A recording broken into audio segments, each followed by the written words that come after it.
Thank you very much. It's great to have the Prime Minister of Iraq, a very highly respected gentleman all over the Middle East and respected very much by our country, too. I can say that. And we will be discussing today the obvious, defense and offense, I have to say. But we'll be discussing military. We're also involved in many oil projects and oil development within their country. And I think we've had a very, very good relationship since we started. We're down to a very small number of soldiers in Iraq now. We defeated the ISIS caliphate in Iraq and Syria, and it's that has been defeated very strongly, and it does have a different feeling to it now that you've got it. We had it at 98%, and we said, well, we can leave, and then everybody said, would you bring it to 100%? And we brought it to 100%, but the relationship is very good. We have become friends. We have become, I think, friendly. I think our relationship now is better than ever before, but we have very few soldiers in Iraq, but we're there to help. And the Prime Minister knows that we are there to help. We're with some people that also, Mike, and Robert, we very much feel that if Iran should do anything, we will be there to help the Iraqi people. So that's where we are. We're doing big trade deals, we're doing military deals, and we're doing military purchases by them where they're spending a lot of money on purchasing equipment, and they're building up their military rapidly, and we like to see that. So thank you very much, Mr. Prime Minister, for being here.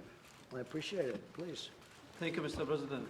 I just want to thank you for receiving us in the White House today. I'm grateful for all the support offered by the United States to Iraq during the war against ISIS. This support has built our partnership for the best interests for our nation. Mr. President, yesterday we signed many contracts with American companies, over $10 billion. Iraq is open for American business and investment and for a better future for Iraq and Iraqi people. Thank you very much. Thank you very much. Thank you very much. Mr. President, what's your reaction to the indictment of your former campaign aide, Steve Bannon? Well, I feel very badly. I haven't been dealing with him for a long period of time, as most of the people in this room know.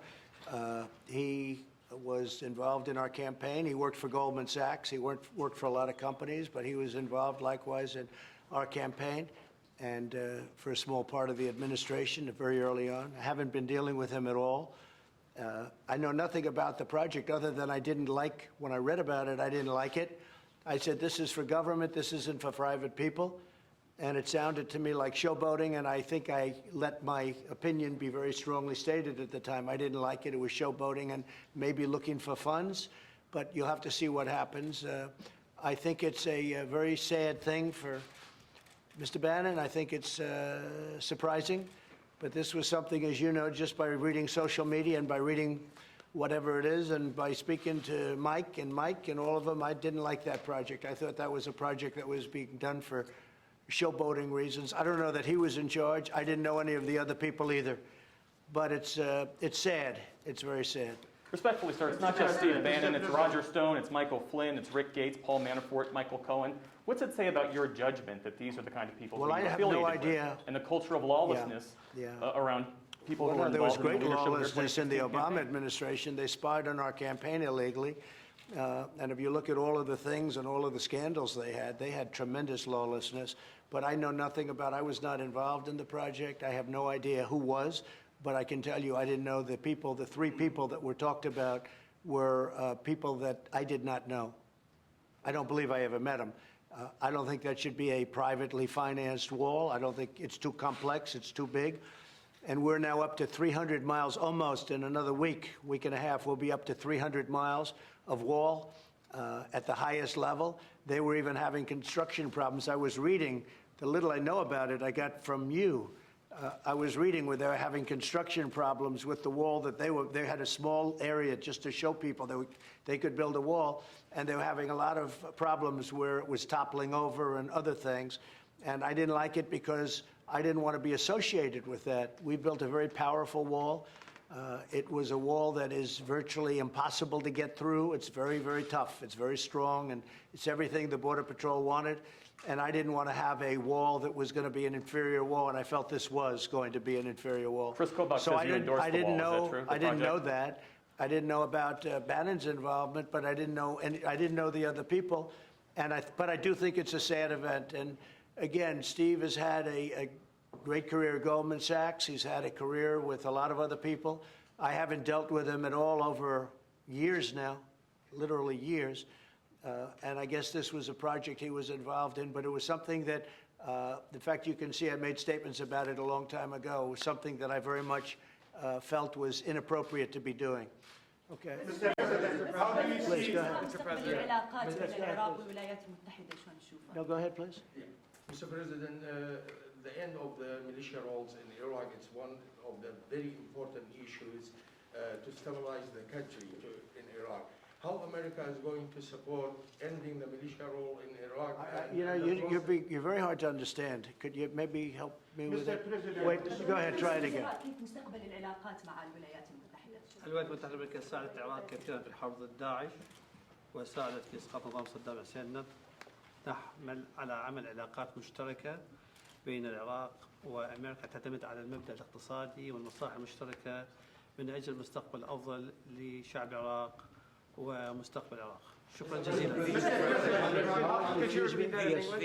The United States helped Iraq enormously in defeating ISIS and also in toppling the Saddam Hussein regime.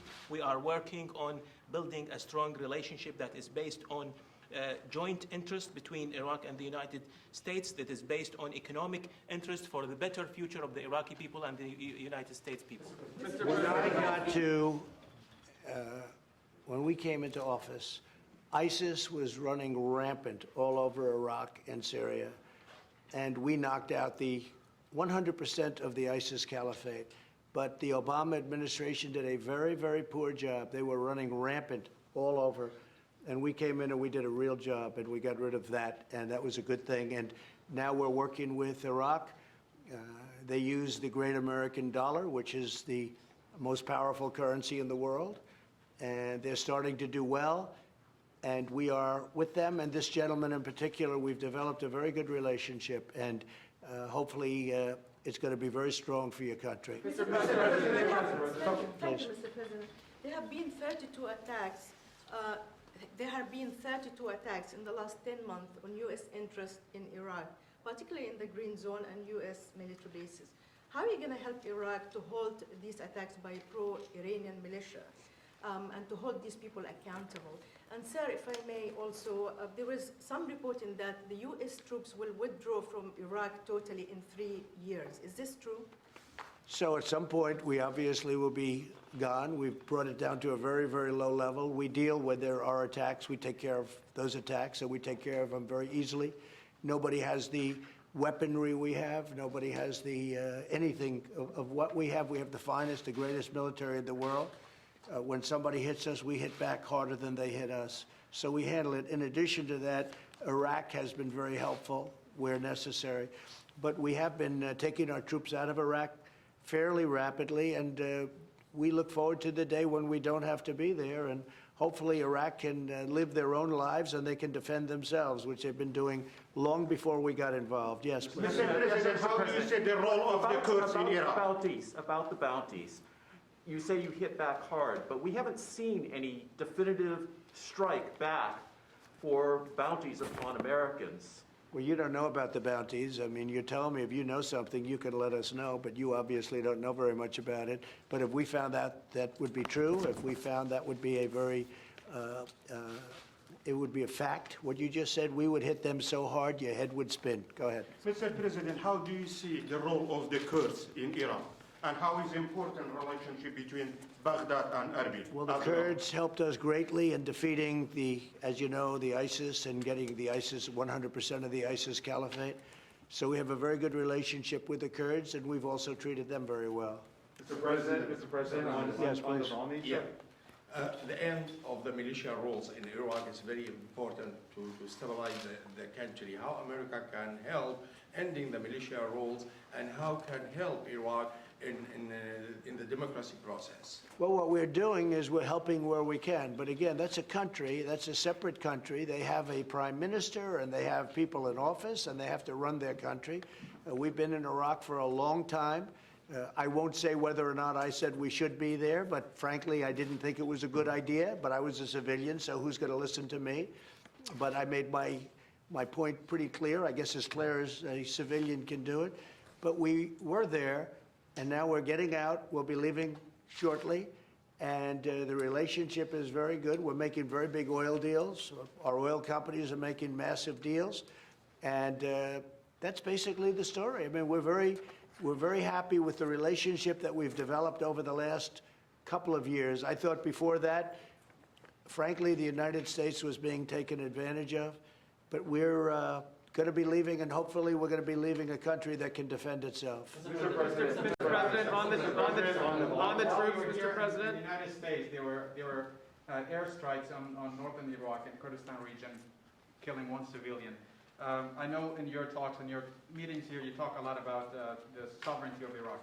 Is that something that you're looking for help from the United States? And Mr. President, if that's something if Iraq is asking for help in terms of the interference from the neighbors, not just Iran, but other neighbors where they're attacking northern Iraq? Well, they'll have to make a specific request, but certainly the Prime Minister has my ear. So if he does that, we'll take a look. They do have, it's a very unstable part of the world. And I'm not talking about Iraq. I'm talking about the whole of the Middle East. It's a very, very unstable part of the world. But we're there to help, and because of the relationship, we would certainly be willing to lend you the kind of support that you need. بكل تأكيد الاعتداءات التركية على العراق مرفوضة، والدستور العراقي كذلك لن يسمح للعراق بأن يكون منطلق لتهديد أي من جيراننا. بكل تأكيد عندنا حوار مع الأتراك لتصحيح هذا الوضع، ونتوقع أن حل هذه المشكلة فيما يخص السيادة العراقية، أنه الأتراك سوف يتفهمون ظروف العراق، وكذلك لن نسمح لأي طرف كان يهدد أي من جيراننا. بخصوص الدستور العراقي يركز على أنه العراق لن يسمح أن يكون هناك تهديد منطلقا من أراضيه. بكل تأكيد. Definitely, the Turkish attacks are not accepted. On the other hand, the Iraqi constitution also does not allow Iraq to become used to attack any neighboring country. We are entering dialogue with Turkey to rectify this situation, and I look forward to solving this problem with Turkey and getting our neighbors, the Turks, to understand Iraq's circumstances. But once again, the Iraqi constitution does not allow Iraqi territory to be used to attack any neighboring country. I will say this, the United States, and me in particular, has a very good relationship with Turkey and with President Erdogan, and we'll be talking to him. But we have a very, very good relationship with Turkey and with President Erdogan. Mr. President, just to follow up on the troops question, sir, do you have a time frame for the full and complete withdrawal of U.S. troops from Iraq? Mike, what would you say to that? As soon as we complete the mission, the President's made very clear he wants to get our forces down to the lowest level as quickly as we possibly can. That's the mission he's given us, and we're working with the Iraqis to achieve that. We're at the lowest level now, Jeff. We're at the lowest level in Afghanistan that we have been at many years. We'll be down to about 4,000 troops in Afghanistan, and that will be when? A couple months, sir. Yeah, within a few months, a couple of months. Mr. President. As you know, in Syria, we're down to almost nothing, except we kept the oil. But we'll work out some kind of a deal with the Kurds on that. But we left, but we kept the oil, and we left the border. We said Turkey and Syria can take care of their own border. We don't have to do it, and that worked out very well. I remember when I did that, I was scorned by everybody. They said, this is terrible. Well, I did it. That's now 2 years ago. We did it with Mike Pence, went over and met with the various parties, and very successfully, and we removed our troops. Nobody was killed, nobody. And now they protect their own border like they have been for hundreds of years. And we've left. But we did keep a small force, and we kept the oil, and we'll make a determination on that oil fairly soon. And just one domestic question, sir. The Manhattan case about your taxes has now ruled that you do need to turn over your taxes. Do you have a reaction to that? Well, the Supreme Court said if it's a fishing expedition, you don't have to do it. And this is a fishing expedition, but more importantly, this is a continuation of the witch hunt, the greatest witch hunt in history. There's never been anything like it, where people want to examine every deal you've ever done to see if they can find that there's a comma out of place. No president has ever had to go through this. The Supreme Court shouldn't have allowed this to happen, but no president has ever had to go through this. But what the Supreme Court did do is say, if it's a fishing expedition, my interpretation is essentially you don't have to do it. So we'll probably end up back in the Supreme Court. But this is just a continuation of the most hideous witch hunt in the history of our country. We beat Mueller. We won at every level in Washington, in D.C. We won at every level. So now what they do, they send it into New York. So now we have an all-Democrat state, all Democrats, and they send it into New York. This should never be allowed to happen to another president. This is a continuation of the most disgusting witch hunt in the history of our country. All it is. But the Supreme Court said fishing expedition. This is the ultimate fishing expedition. Nobody has anything. We don't do things wrong. But they'll say, let's go in and inspect every deal he's ever done. Let's get papers from 10 years, every paper, every deal he's ever signed. Maybe we can find where some lawyer made a mistake, where they didn't dot an I, where they didn't put a comma down someplace. And then we can do something. This is a disgrace, and this should never, ever be allowed to happen again. Right? Thank you very much. Mr. President, on Navalny, the Russian opposition leader, he was hospitalized and they think he was poisoned. Is that the U.S. government's determination? That We haven't seen it yet. We're looking at it, and Mike's going to be reporting to me soon. Okay? Thank you very much, everybody. Let's go.